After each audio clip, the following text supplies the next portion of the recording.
দৃশ্যটি কোনো নদী বা ডোবার নয়, এটি চট্টগ্রামের প্রবর্তক মোড়ের ঐতিহাসিক বদনাশা মাজার সংলগ্ন মসজিদের। যে পবিত্র আঙ্গিনায় ইবাদতে মশগুল থাকার কথা ছিল মুসল্লিদের, সেখানে আজ রাজত্ব করছে ড্রেনের দুর্গন্ধযুক্ত ময়লা পানি।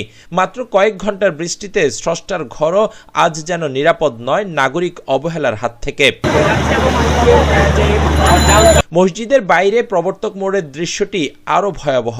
যেখানে সড়কের বুক চিরে চলার কথা দামি গাড়ি কিংবা অ্যাম্বুলেন্সের, সেখানে এখন স্তব্ধ হয়ে পড়ে আছে অসংখ্য যানবাহন।